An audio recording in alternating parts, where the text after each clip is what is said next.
Under the guidance of EAC. Now this EAC, the Executive Advisory Committee, is consisting of all the poultry presidents of different associations in India, and also some of the stakeholders of Indian poultry industry. So these body, we meet every 3 months or 4 months, and they keep on advising us about this exhibition and how this exhibition will benefit to Indian poultry industry and overall growth of the industry. Basically the farmers. How the farmers will get educated, how the farmers knowledge will get updated. For that is this effort. Now this exhibition, tomorrow we have a whole day for the technical session, which we call Knowledge Day. It will impart knowledge to all the stakeholders and all the farmers. And I am very happy to tell you that this time there is overbooking in the delegates for the technical session, Knowledge Day. We have almost now 1400 people, 1400 delegates already registered, and we had to stop the registration now because we don't have that much space. There is eminent speakers in the Knowledge Day. They will give the best possible knowledge to the farmers and to the industry. Exhibition starts from 23rd, 24th, 25th, 3 days. We have this time, under the guidance of EAC, we have decided not to hold the formal inaugural function which you normally wish to have on 23rd, I mean the first day of the show. So this inaugural function we will be doing in Knowledge Day in the second session.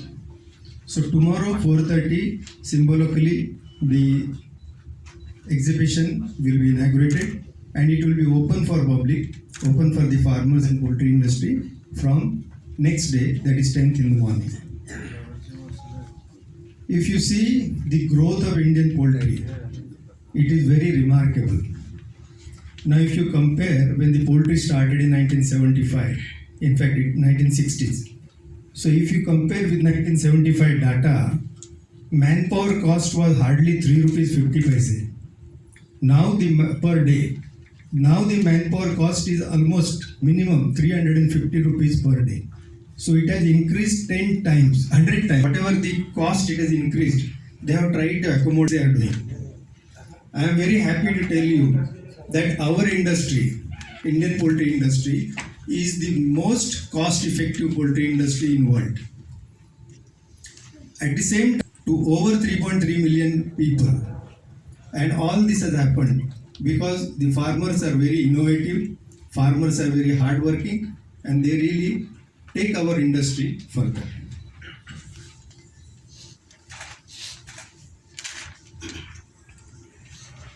The press, both media and the print.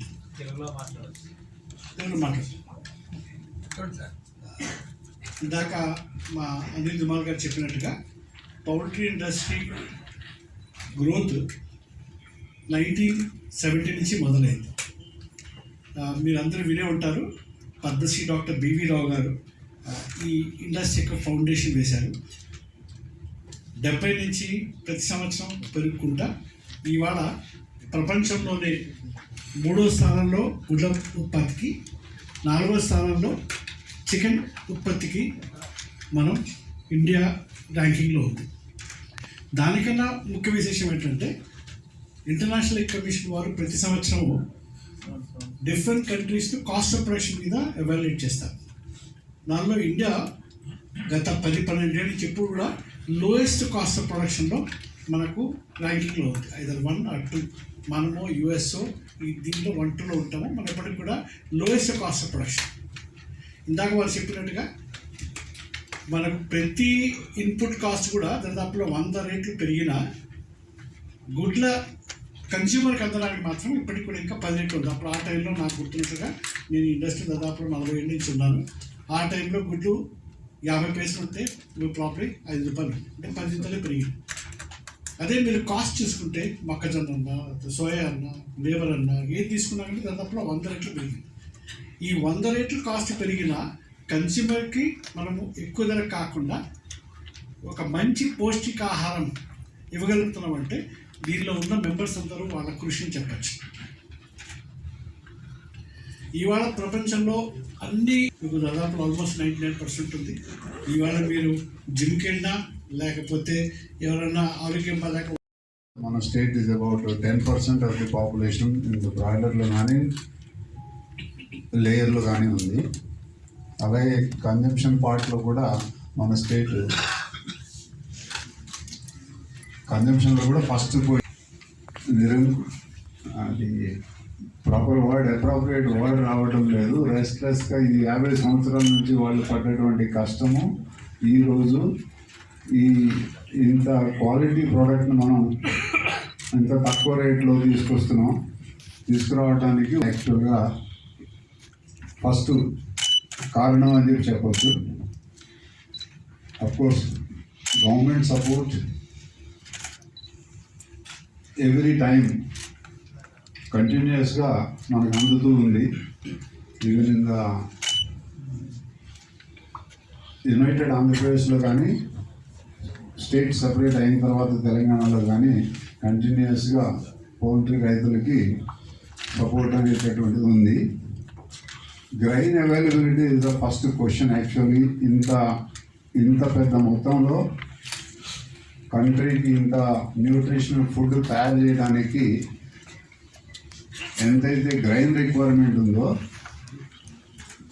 A గ్రైను almost 100% ఇండియాలో produce అయినటువంటి grains మామూలుగా వాడుతూ ఉన్నాం. Of course shortage ఉన్నప్పుడు government ఎలో చేసినటువంటినే చెప్పుకోవాలి. Chicken price కూడా consider చేస్తే below కాస్ట్కి రైతులు ఇక్కడ ఫార్మర్స్ అమ్ముతున్నారు. ఎందుకు అని అంటే బిలో కాస్ట్కి ఎవరు అమ్మరు, అమ్మాలని ఎవరికి ఉద్దేశం ఉండదు. కానీ కాంపిటీషన్ సడన్గా ఒక్కొక్కసారి product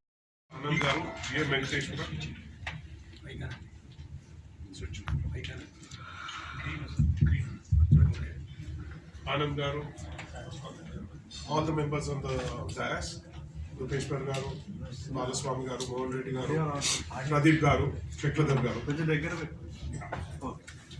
Poultry industry antane poultry chicken and eggs utpatti chesedi, production of chicken and eggs. మీకు అందరికీ చెప్పినట్టుగా డైస్ మీద కూడా అందరు చెప్తున్నారు. Poultry is all about good nutrition, good protein and లో కాస్ట్ ప్రోటీన్. మీరు 50 సంవత్సరాల కింద చూస్తే poultry was back yard industry అంటుండే, బ్యాక్వర్డ్ పోల్ట్రీ ఫామ్ అంటుండే. అంటే చిన్న రైతులు చిన్న ఫార్మ్స్లో ఊర్లలో పొలాలలో పెంచుకునేది ఉన్నాయి 50. అది ఈరోజు అలాగూ కొద్ది శాతం ఉంటూ దాన్ని బ్యాక్ యార్డ్ ఫార్మింగ్ నుంచి today poultry is like poultry business అంటున్నాము. ఈ పోల్ట్రీ బిజినెస్ని తేవడానికి లేట్ బివి రావు గారు, మేము అతన్ని ఫాదర్ ఆఫ్ ఇండియన్ పోల్ట్రీ అని చెప్తాము.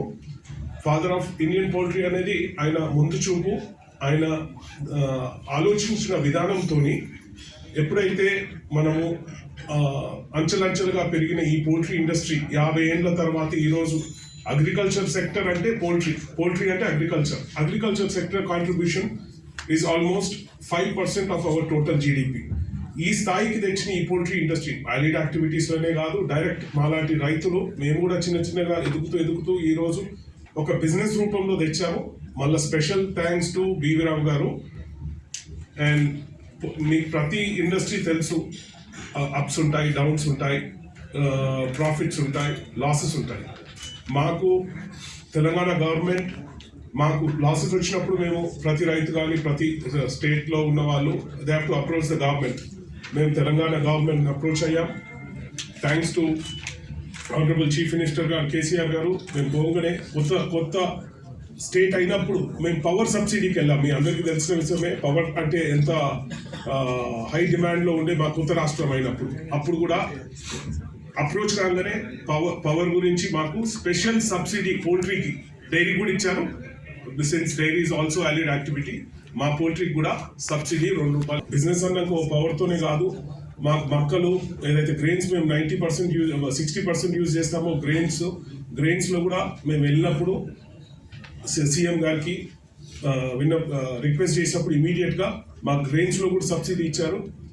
ఈ గ్రెయిన్ సబ్సిడీ వేరే స్టేట్ వాళ్ళు కూడా తెలంగాణను చూసి, తెలంగాణ గవర్నమెంట్ ఎలా అయితే సబ్సిడీ పవర్ అండ్ గ్రెయిన్స్లో ఇచ్చారు, వాళ్ళు కూడా దరఖాస్తు పెట్టుకొని వేరే స్టేట్స్ వాళ్ళకు కూడా ఇవ్వడం జరిగింది. మా తర్వాత తమిళనాడు, కర్ణాటక, సౌత్ స్టేట్స్, తర్వాత నార్త్ స్టేట్స్ కూడా. థర్డ్, మాకు మీకు తెలిసే ఉన్నది 2 years బ్యాక్ కరోనా వచ్చింది, కోవిడ్ వచ్చినప్పుడు ఫాల్స్ అలిగేషన్, ఫాల్స్ ప్రొపగండా చికెన్కి కోవిడ్కి పెట్టినప్పుడు సీఎం గారు total Telangana government press electronic మీడియాలో ముందుకు వచ్చి చికెన్ తినడం చాలా ఇంపార్టెంట్, చికెన్నే కాకుండా ఈవెన్ సిట్రస్ ఫ్రూట్స్ తినడం ఇంపార్టెంట్ అన్నప్పుడు మాది ఎంతో ఆల్మోస్ట్ హ్యూజ్ లాసెస్లో ఉన్న ఇండస్ట్రీని సీఎం గారు వాళ్ళ టీం వచ్చి చెప్పినప్పుడు ఇమీడియట్గా మా ప్రొడక్షన్ కన్జంప్షన్ మళ్ళీ బ్యాక్ స్టేజ్కి వచ్చింది. Special thanks to Telangana government. ఈ పోల్ట్రీ ఎగ్జిబిషన్ ఇప్పుడు ఏదైతే నిర్వహిస్తున్నారో వాళ్ళకి ఆల్ ఆర్గనైజర్స్కి special thanks. First of all, doing such a big show in India, in Telangana, in Hyderabad. It is privilege to everybody, all the poultry sector of India, and special thanks for continuing this show and growing the show bigger and bigger every year. They model chusinapudu they were going with two media వారికి అందరికీ నా నమస్కారాలు. ఈరోజు మనం ఈ press meet వల్ల exhibition వాళ్ళు నిర్వహించిన దానికి మనందరం కలవడం అయింది. అలా పౌల్ట్రీ అన్నది మన ప్రపంచంలో ఆనందగా చెప్పినట్టు 3వ స్థానంలో ఉన్నాము. ఇప్పుడు ఈ ఎగ్జిబిషన్ వల్ల మన చిన్న రైతులకు కానీ పెద్ద రైతులు అందరం కానీ ఆటోమేటిక్ కానీ ఫీడింగ్ కానీ వాటరింగ్లో కానీ ప్రతి ఒక్క మెలకువలు నేర్చుకున్నట్టు అవుతున్నాయి. ఇప్పుడు మన ఇండస్ట్రీ నష్టాలలో పోయేదాన్ని కూడా ఆ నష్టాన్ని ఎట్లా తగ్గించుకుందామన్నది కూడా ప్రతి రైతు ఎగ్జిబిషన్ చూసుకొని ఎట్లా కన్జ్యూమ్షన్ తక్కువ చేయాలి, ఏం చేయాలన్న ఉద్దేశంగా ఇది చాలామంది ఉపయోగపడుతుంది. మనం ముందు ఒక 10-15 సంవత్సరాలకి మొదలు కూడా మనం వేరే కంట్రీలకు పోయి కూడా ఎగ్జిబిషన్ చూసిన వాళ్ళం అయినాము. ఇవాళ మన ఎగ్జిబిషన్ నిర్వాహకులకు ప్రత్యేకంగా మరీ పేరున అందరికి మా ధన్యవాదాలు. ఇండస్ట్రీని ఎట్లా గ్రోత్ చేయాలన్నది కూడా ప్రతి సంవత్సరాల నుంచి కూడా మాకు ఎన్నో రకాలుగా సహాయపడుతున్నారు. మా బివి రావు గారు ఈ ఇండస్ట్రీకి ఇప్పుడు పౌల్ట్రీ పితామహుడు అంటే మా బివి రావు గారే. మా బివి రావు గారు అయినా కూడా మా మేడం గారు కూడా పౌల్ట్రీని అన్ని రకాలుగా ఆదుకొని మాకు అన్ని రకాల ఇండస్ట్రీకి హెల్ప్ చేస్తున్నారు. మరియు మన తెలంగాణ సపరేట్ అయినాక కూడా మన తెలంగాణ గవర్నమెంట్ కూడా మనకు సబ్సిడీ ఎలక్ట్రిసిటీలు కానీ మేజ్ ప్రతి 3-4 times కూడా మనకు మేజ్ ఇచ్చి కూడా సబ్సిడీ ఇచ్చి ఆదుకున్నది. ఇప్పుడు మన దగ్గర తెలంగాణలో 4.5 కోట్ల లేయర్ ఫార్మ్స్, లేయర్ బర్డ్స్ ఉన్నాయండి. మనకు 283 crores వరకు డైలీ ఎగ్స్ వస్తున్నాయి. మనం ఇక్కడ 50-55% మన లోకల్ తెలంగాణలో కన్జ్యూమ్ చేస్తున్నాం. మనం ఇంతవరకు మన ఎగ్స్ని అన్నీ వేరే స్టేట్లకు పంపేవాళ్ళం ఎక్స్పో. తెలంగాణలో ఉన్న ప్రతి రైతు, ఎందుకంటే ఇది మనం బయటికి పోయి చూడడం లేదు, మన రాష్ట్రంలో మన కళ్ళ ముందే ప్రతి సంవత్సరం నేర్చుకుంటున్నాం. కాకపోతే ఈ 2 సంవత్సరాల నుంచి మనం కొంత జ్ఞానాన్ని పొందలేకపోయినాం. ఇది వరల్డ్ లెవెల్లో ఎక్కడెక్కడ ఏ వస్తువులు ఉంటాయి, ఏ సామాగ్రి ద్వారా మనం బెనిఫిట్ కావచ్చు, తద్వారా ప్రొడక్షన్ కాస్ట్ను తగ్గించుకోవడానికి ఉపయోగపడుతుంది. కనుక ప్రతి రైతు, ఇటు బ్రాయిలర్ రైతైనా లేయర్ రైతైనా ఎక్స్పాన్షన్ అనేటటువంటిది పక్కకు పెట్టి తక్కువ కాస్ట్కి ఎలా ప్రొడ్యూస్ చేయాలి అనేటటువంటిది నేర్చుకోవాల్సినటువంటి అవసరం ఈ రోజున ఉన్నది. 3 సంవత్సరాల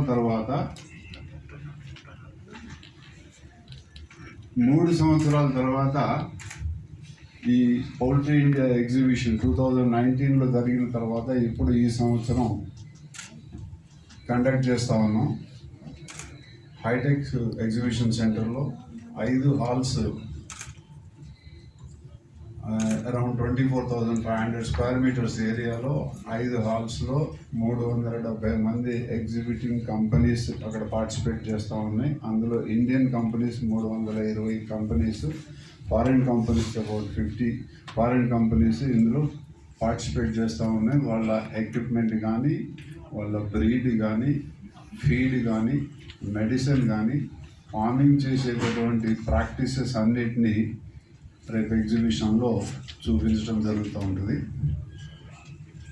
అనిల్ గారు ఇంతకుముందు ఆల్రెడీ చెప్పారు, నాలెడ్జ్ డే అనేటటువంటిది లిమిటెడ్గా అంటే 1500 మందికి మాత్రమే ఉంది. అది విజిటర్స్కి, ఫార్మర్స్కి మాత్రము మేము ఎక్స్పెక్ట్ చేసేటటువంటి ఫార్మర్స్ ఇప్పుడు all over the country around 25,000 people వస్తారు అనేటటువంటిది దానికి తగ్గట్లుగా అరేంజ్మెంట్ చేయడం అనేటటువంటిది జరిగింది. బయట కంట్రీస్ నుంచి కూడా అరౌండ్ 2,000 to 3,000 ఫార్మర్స్ అనేవాళ్ళు వస్తారు. వాళ్ళకు కూడా తగినట్లుగా ఏర్పాట్లు చేయడం అనేటటువంటిది జరిగింది. ఇంత కాంపిటేటివ్ ఫీల్డ్లో ఇంత అంటే ఇప్పుడు మన పౌల్ట్రీకి కావలసినటువంటి grain లెక్కేస్తే 250 lakh tons of grain requirement ఒక ఈ ఇండస్ట్రీకి ఉంది. అంటే ఎంతటి వ్యవసాయ ఉత్పత్తులు డైరెక్ట్ మెయిజ్ కాకోకుండా మిగతా ఏ ప్రోడక్ట్ కూడా డైరెక్ట్గా కన్జ్యూమ్ అయ్యేటటువంటిది ఇందులో ఉండదు. అంటే రెసిడ్యూస్, నూకలు కానీ లేకపోతే సోయా ఆయిల్ తీసేసిన తర్వాత వచ్చేటటువంటి కేక్ కానివ్వండి యూజ్ చేయడం వల్ల అగ్రికల్చర్ ఫార్మర్కి మంచి బెనిఫిట్, మంచి ప్రైసెస్ అనేటటువంటివి వస్తున్నాయి అనేటటువంటిది పౌల్ట్రీ రైతు గర్వంగా చెప్పగలుగుతారు.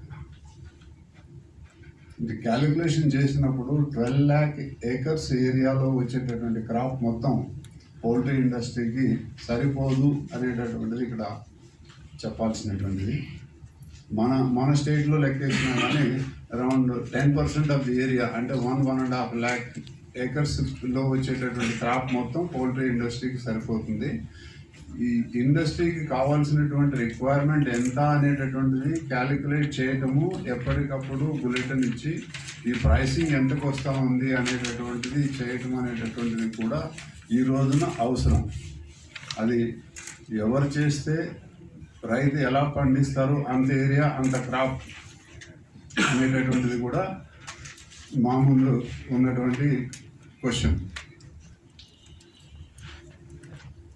సో అందరికీ అంటే పౌల్ట్రీ రైతులందరికీ విన్నపం ఏమంటే ఈ ఎగ్జిబిషన్కి వచ్చి ఈ 3 రోజుల కార్యక్రమం 23, 24, 25 3 రోజులు ఫుల్ టైం కేటాయించి ఉన్నటువంటి అన్ని స్టాల్స్లో ఉన్నటువంటి ప్రతి వస్తువుని, ప్రతి పరికరాన్ని వాళ్ళు ప్రజెంట్ చేస్తున్నటువంటి దాన్ని దాంట్లో ఉన్నటువంటి సైన్స్ ఏమిటి, పర్పస్ ఏమిటి అనే దాన్ని గ్రహించగలుగుతారు అని చెప్పేసి అందరినీ విజిట్ చేయాలనేది మా రిక్వెస్ట్.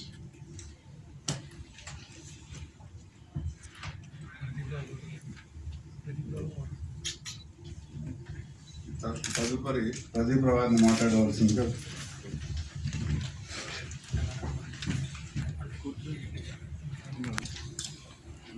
సందర్భంగా ఇక్కడ ప్రెస్ మీట్ ఏర్పాటు చేసిన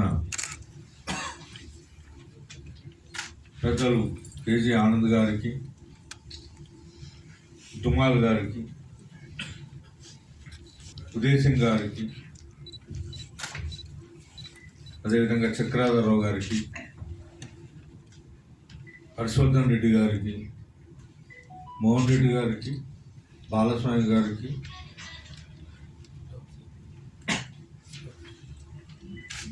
స్టేజీ మీద ఉన్న లోకేష్ గారికి మరియు ప్రెస్ మీడియా వారికి హృదయపూర్వక నమస్కారాలు తెలియజేస్తూ, గత 2 సంవత్సరాల నుండి కరోనా సందర్భంగా హైదరాబాద్లో ఎగ్జిబిషన్ నిర్వాహకులు చేయలేకపోయారు. ఇప్పుడు ఈ సంవత్సరమే కరోనా తగ్గటం మూలంగా ఏర్పాటు చేస్తున్నారు. అయితే ఇక్కడ ముఖ్యంగా నేను చెప్పేది ఏంటంటే, ఇక్కడ రైతులకు ఇది ఇండియా లెవెల్లో, వరల్డ్ లెవెల్లో జరిగే ఎగ్జిబిషన్. ఇక్కడి రైతులు ఇప్పటికే మన పౌల్ట్రీకి యావరేజ్గా ఒక 100 రూపాయల కోడికి నష్టంగా నడుస్తున్నది. ఓసారి ఇప్పుడు ప్రజెంట్ రూపాయి కావచ్చు, ఓసారి ఆటన కావచ్చు, ఓసారి పావుల కావచ్చు. అంటే మనం దానికి పెట్టే ఫీడ్ కాస్ట్లా మనకు వచ్చే గుడ్డు మీద వచ్చే లాభంలా సంవత్సరానికి ఒక 100 రూపాయలు ఈ సంవత్సరంన్నర నుంచి పోతుంది. సరే, దాన్ని మనం కొంత తగ్గించుకునే అవకాశం రైతులు వచ్చి చూసి colleagues on the dais. We all have talked about the poultry India. We have talked about how poultry has grown and poultry is helping the farmers. A very small message which you have to take home. Today, it is absolutely alarming that India is the diabetic capital. Diabetes is a big issue in India. It's a diabetic capital of the world. Now, we all have to really look into this, why this has happened. And then you will get to know the importance of protein. Diabetes is because we consume a lot of carbohydrates, and we have to understand why we consume these many carbohydrates, so much of carbohydrates. Why? You all should know this all happens because of poverty. We have been a poor nation for centuries, and just to satisfy our hunger, what we do is just we eat a lot of rice or rotis. And with rice or roti, what we eat some chutneys, we'll eat some sambar. I mean, it's no portion of protein because we can't afford. And this has become a habit. Today, even if you have money, you will not feel satisfied unless and until you have that quantity of rice or that quantity of rotis. So these are our eating habits problems. So we have to come out of this.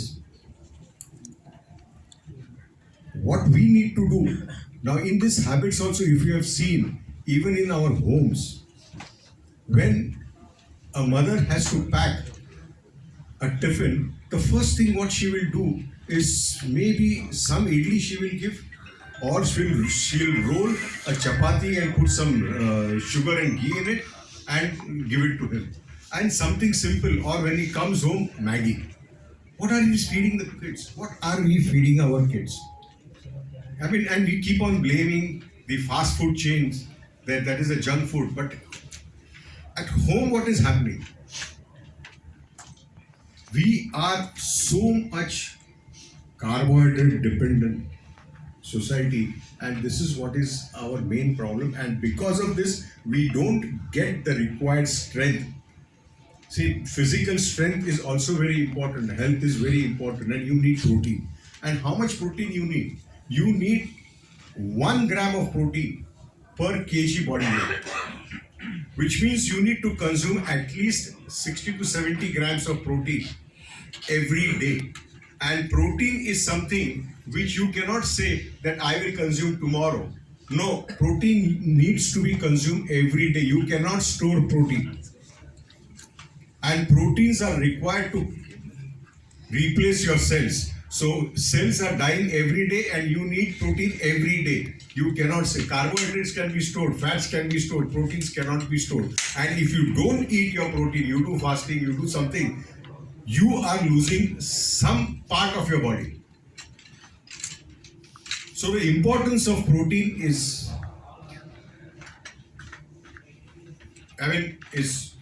so much that if you don't consume it every day, and protein from chicken and egg is the cheapest. Just for your information, I mean, if you try to compare that, if you have to eat 60 grams, try to understand, if you have to eat 60 grams of protein and you are a vegetarian, you know what you will need to do?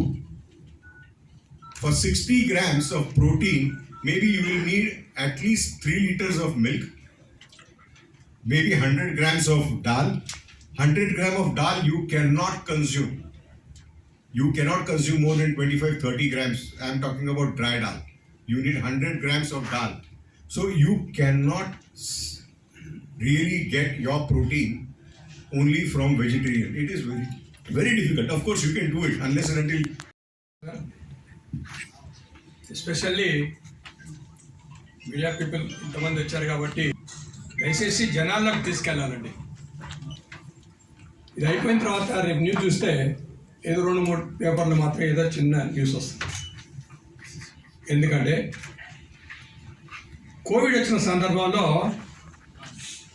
ప్రపంచమంతా భయభ్రాంతులు అయినప్పుడు ఇండియాలో కూడా లక్షలాది మంది చనిపోయినప్పుడు ఏమిటని చెప్పేసి చూస్తే వరల్డ్ హెల్త్ ఆర్గనైజేషన్ ఏం చెప్పారంటే, ఆఫ్టర్ దట్ చనిపోయిన వాళ్ళు ఎవరంటే 95% పీపుల్ కోవిడ్ కాదు, obesity, diabetes, heart problems, cancer and మాల్న్యూట్రిషన్లో కొలెస్ట్రాల్ డెఫిషియన్సీ కూడా చనిపోయిన వాడు. నెక్స్ట్ భయం. కాబట్టి దీనికి కారణం ఏంటంటే నేను చెప్పదలుచుకుంది, దయచేసి మీడియా పీపుల్ అందరినీ మిమ్మల్ని రిక్వెస్ట్ చేస్తూ ఉన్నాను. నేను లాస్ట్ 3 years నుంచి జనాల్లోకి లక్షలాది మంది ముందుకెళ్ళి మాట్లాడినప్పుడు, కాలేజీల్లో అన్ని చోట్ల, హాస్పిటల్ అన్ని చోట్ల మాట్లాడినప్పుడు కొలెస్ట్రాల్ అనే భయం ఉన్నది. గుడ్లు తినాలంటే కన్జంప్షన్ పెరగటం లేదు. కారణం ఏంటంటే కొలెస్ట్రాల్ అనే భయం. I'm example for year I'm taking 4 to 6 eggs daily, even though 76 years age, as a young man, I am telling you. So cholesterol అనేది ఒక bogus subject first of all. కాబట్టి కన్జంప్షన్ పెరుగుతానికి ఎక్కడికి పోయినా కూడా అనేక రకాల అబ్స్ట్రక్షన్ ఉన్నా కూడా ఇది మెయిన్ సబ్జెక్ట్గా ఉంది. కాబట్టి జనాల్లోకి తీసుకెళ్తానికి మిమ్మల్ని అందరినీ మరొకసారి రిక్వెస్ట్ చేస్తూ ఉన్నాను.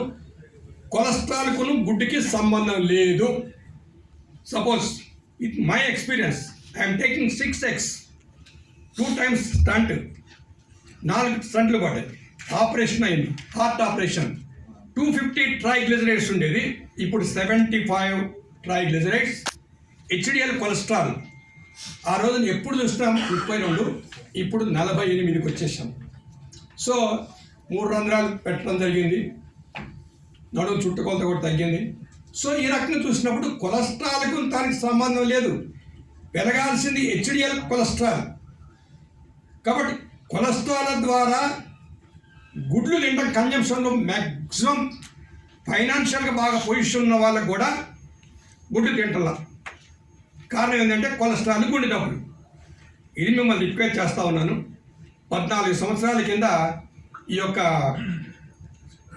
ప్రపంచంలో ఎక్కడో జరుగుతున్న ఈ యొక్క ఎగ్జిబిషన్ తీసుకొచ్చి దుమార్ సాబ్, పర్వార్ సాబ్ అండ్ చక్రధారి గారు కూర్చొని ఈ దేశంలో కూడా ఒక ఎగ్జిబిషన్ పెట్టాలా అని చెప్పేసి పెట్టినప్పుడు ఆ రోజున ఐటీ పెద్దగా లేదు. కానీ ఈ 14-15 సంవత్సరాల్లో ఐటీ హబ్గా డెవలప్ అయింది ఇండియా. గ్రామాలలో జనాలు ఎంత పేదరికంలో ఉన్నాడు, ఇంజనీర్ అయిపోతున్నారు, అమెరికాకు చూస్తున్నారు, ఆస్ట్రేలియాకు చూస్తున్నారు, బ్రహ్మాండమైన ఉద్యోగాలు చూస్తున్నారు, లేబర్ దొరకటం లేదు. కాబట్టి ఇప్పుడు లేటెస్ట్ టెక్నాలజీ ఏమిటి పౌల్ట్రీలో అది తెలుసుకోవాల్సిన అవసరం ఉంది. ఇదివరకు లెక్క ఎక్కడో డీప్ లీటర్లో కోళ్ళు పెట్టడం అనేది కాదు. లేటెస్ట్ టెక్నాలజీ ద్వారా తక్కువ మెంబర్స్, లేబర్ దొరకట్లేదు. అందులో కోవిడ్ వచ్చిన తర్వాత లేబర్ అనేవాడు దొరకట్లేదు. కాబట్టి ప్రస్తుతం పోయారండి, ఇంటికి ఒకరే అయిపోయారు. కాబట్టి ఎంప్లాయ్మెంట్ క్రియేట్ అయిన ప్రోటీన్ ఎక్కువ బ్రహ్మాండంగా ఇస్తున్న ఈ యొక్క ప్రోటీన్, ఈ యొక్క పౌల్ట్రీ ద్వారా లేబర్ దొరకటం లేదు. కాబట్టి హై టెక్నాలజీలో రావాల్సిన అవసరం ఉంది కాబట్టి పౌల్ట్రీ ఇంకా డెవలప్ కావాల్సిన అవసరం ఉంది కాబట్టి ఇప్పుడు సుమారుగా 20-25 వేల మంది మీరు ఎక్స్పెక్ట్ చేస్తున్నాం. ఎందుకంటే పౌల్ట్రీ ఇండస్ట్రీ ఇంతకంటే 10 డెవలప్ అయినా కూడా ఎటువంటి ఇబ్బందులు లేవు. ఎందుకంటే మనిషి సరే ఇంతకుముందే గర్వార్ గారు చెప్పారు ప్రోటీన్ గురించి ఎడ్యుకేట్ చేయాల్సిన అవసరం ఎక్కడికో లేదండి, మీ ద్వారానే ఉంది. దయచేసి మిమ్మల్ని రిక్వెస్ట్ చేస్తూ ఉన్నాను. Protein deficiency, even the opacity problem also the protein mall nutrition deficiency. కాబట్టి దానికి బికాస్ మన నిన్నది 80% కార్బోహైడ్రేట్స్ కాబట్టి ఈ అన్ని రకాల న్యూ లైఫ్ స్టైల్ డిసీజెస్ వస్తూ ఉన్నాయి. దీన్ని కంట్రోల్ చేయాలంటే protein, fats and vitamins, minerals అనేది సబ్జెక్టు ప్రపంచంలో తేలిక లేదు. ఒక ఎగ్ తప్పితే ఎగ్ కూడా ప్రొడక్షన్ ఏంటంటే వేస్ట్ ప్రోడక్ట్ నుంచి, మనుషులు తినని వేస్ట్ ప్రోడక్ట్స్ నుంచి ఉత్పత్తి అవుతుంది కాబట్టి హైయెస్ట్ క్వాలిటీ ఇంగ్రీడియంట్ కాబట్టి దీనిని తీసుకుంటే కనుక ఈ యొక్క నూతన లైఫ్ స్టైల్ డిసీజెస్ వస్తానికి ఆస్కారమే లేదు. At the same time cholesterol కూడా గుడ్డులో ఉంది కాబట్టి ఆరోగ్యం కాబట్టి ఈ ఇండస్ట్రీ డెవలప్ కావాలి కాబట్టి లేబర్ ప్రాబ్లం ఉంది కాబట్టి హై టెక్నాలజీ తోటి లేటెస్ట్ టెక్నాలజీ తోటి ఇప్పుడు పౌల్ట్రీ ఇండస్ట్రీ డెవలప్ కావాలి కాబట్టి సో ఇంకా ఎక్కువ డెవలప్ కావాలి కాబట్టి కన్జంప్షన్ కూడా మనిషి 2, 3, 4 గుడ్లు తినాల్సిన అవసరం ఉంది కాబట్టి ఆరోగ్య భారత్ నిర్మించాలి కాబట్టి పౌల్ట్రీ ఇండస్ట్రీ డెవలప్ కావాలంటే ఇటువంటి లేటెస్ట్ టెక్నాలజీతో పెట్టబోయే ఈ ఎగ్జిబిషన్కి మీరందరూ కోఆపరేట్ చేసి మీ అన్ని పేపర్లో చక్కగా హైలైట్గా న్యూస్ ఇస్తారని విజ్ఞప్తి చేస్తూ రిక్వెస్ట్ చేస్తున్నాను. Thank you very much. చూస్తున్నారు కానీ పౌల్ట్రీ ఫామ్లో పనిచేసే లేబరే లేదే. సో కోవిడ్ తర్వాత ఏం జరిగింది, అయ్యో ఆ రాష్ట్రానికి పోయి మేమేం చేయాలా అని చెప్పేసి ఆ రాష్ట్రాలలోనే, బీహార్ ఉందంటే బీహార్లోనే, ఒరిస్సా ఉందంటే ఒరిస్సాలోనే, యూపీ ఉందంటే యూపీలోనే అక్కడే ఇండస్ట్రీ డెవలప్ అవుతూ ఉంది. ఈ అనుభవంతో ఇక్కడ పనిచేస్తున్న చాలామంది కూడా అక్కడికి వెళ్ళిపోయి అక్కడ సొంతగా ఇండస్ట్రీ పౌల్ట్రీ డెవలప్ చేసుకోవడానికి ఆస్కారం అయింది ఈ కోవిడ్ ద్వారా. సో ఇక్కడేమైంది, ఈ సదరన్ స్టేట్స్లో తమిళనాడు కానీ, ఆంధ్ర కానీ, తెలంగాణ కానీ పౌల్ట్రీ డెవలప్ అయిందనుకున్నా కదా. సో ఇప్పుడు టెక్నాలజీ చేంజ్ చేసుకోవాల్సి వచ్చింది. ఇంకా ఈ కోల్డ్ ఎన్ని పెట్టాలా, ఏ రకంగా పెట్టాలా, ఏ రకంగా మనుషులు లేకుండా టోటల్గా టెక్నాలజీ అంటే మనుషులు లేకుండా పౌల్ట్రీ ఫాము ఏ రకంగా నడిపించాలా అన్న అవసరం కూడా వచ్చేసింది. సో తద్వారా ఏంటంటే న్యూ టెక్నాలజీ ఏమిటి, వాడు ఇన్వెస్టిగేషన్ చేస్తూ ఉంటాడు. న్యూ టెక్నాలజీ ఏమిటి అనేది అర్థం చేసుకోవడానికి చాలా ఈ సంవత్సరం చాలా ప్రాజెక్టు రావడం జరిగింది ఎగ్జిబిషన్లో. కాబట్టి చూసిన తర్వాత జనాలకు అర్థమవుతుంది, ఎస్ డెఫినెట్లీ విల్ గో, ఇది చాలా గొప్ప ఇండస్ట్రీ, దీంట్లో కూడా నేను జీవించగలుగుతాను. నాట్ ఓన్లీ ఐటీ కంటే కూడా నేను బిజినెస్ చేయగలుగుతాను అనేది ఒకటి ఉంటే, అట్ ద సేమ్ టైం మన తెలంగాణలో కన్జంప్షన్ 150 గుడ్లు ఉంది per capital. National consumption 75x ఉంది. సో ఎన్ఐఎన్ అని చెప్పింది భారత పౌష్టికాహార సంస్థ 180x అని చెప్పేది సంవత్సరం. మరి అదర్ స్టేట్స్లో ఎందుకు డెవలప్ కావటం లేదు? కారణం ఏంటంటే ఏ ప్రభుత్వ డిపార్ట్మెంట్స్లో కూడా గుడ్ల కన్జంప్షన్ గురించి ఆలోచన చేయలేదు. ఉదాహరణకి అంగన్వాడీ కేంద్రంలో పిల్లలకి, సంటి పిల్లలకు కూడా 7వ మాసం నుంచి కూడా గుడ్లు పెట్టడం జరిగింది. ప్రెగ్నెంట్ ఉమెన్కి డైలీ గుడ్డు పెట్టడం జరిగింది. హాస్టల్స్లో 4 గుడ్లు పెట్టడం జరిగింది వారానికి. ఈవెన్ ఎంటైర్ ఇండియా లేదు, హాస్పిటల్లో కూడా పేషెంట్కి 3 గుడ్లు పెట్టడం జరుగుతుంది. ఎంటైర్ ఇండియాలో ఎక్కడ లేదు కాబట్టి ఆ రాష్ట్రాలలో గుడ్ల కన్జంప్షన్ డెవలప్ కాలేదు. నేను ఇక్కడ 2 విషయాలు చెప్పదలుచుకున్నాను. నేను రోజు అవేర్నెస్కి వెళ్తాను కాబట్టి ప్రతి చోట ఇది మిషన్ గుడ్డు, స్టెరాయిడ్ గుడ్డు, హార్మోన్స్ ఎగ్ అని చాలా మందికి ఒక లేటెస్ట్గా అపోహ వచ్చింది. రెండోది ఏంటంటే గుడ్డు తినమంటే పచ్చసొన్నినం. సో పచ్చసొన్నినం ఎందుకంటే కొలెస్ట్రాల్ గుండె జబ్బులు వస్తాయి. ఈ 2 తప్పు. ప్రపంచంలో ఏ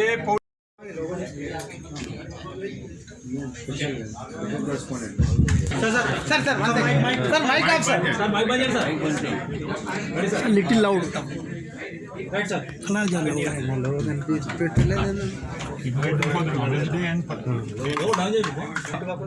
ఈ ఎగ్జిబిషన్ కోవిడ్ కారణంగా జరగలేదు. ఇప్పుడు 24, 25, 26 తేదీలలో ఈ ఎగ్జిబిషన్ 23, 24, 25 తేదీలలో ఎగ్జిబిషన్ నడుస్తున్నది. దీనికి ముఖ్యంగా మా రైతులకు చెప్పేది ఏంటి అంటే, టెక్నికల్గా గత 2 సంవత్సరాల నుంచి ఎంతో అభివృద్ధి చెందింది. ఆ అభివృద్ధిని అంతా రైతులు నేర్చుకోవాల్సిన అవసరం ఉన్నది.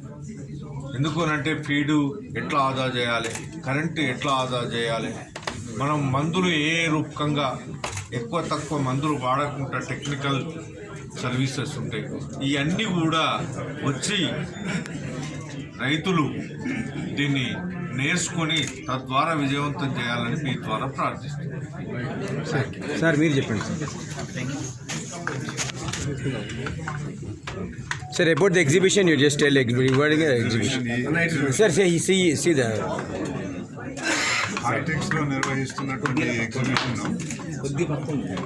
22వ తారీఖు నాలెడ్జ్ డే, 23, 24, 25 నవంబర్ 23, 24, 25 3 తేదీల్లో ఉదయం 10 గంటల నుంచి ఈవినింగ్ 6 గంటల వరకు ఉంటుంది. ఎంట్రన్స్కి ఛార్జెస్ అనేటటువంటిది ఏం లేదు. పౌల్ట్రీ ఫార్మర్స్ అందరూ వచ్చి ఎగ్జిబిషన్ చూసుకోవచ్చు. అందరు రైతులకి ఆహ్వానం. సార్ ఇనాగరేషన్ ఎవరు చేస్తున్నారు సార్? ఇనాగరేషన్ అంటూ ప్రత్యేకంగా ఏమీ లేదు. ఉదయం 10 గంటల నుంచి సాయంత్రం 6 గంటల వరకు ఓపెనే ఉంటుంది.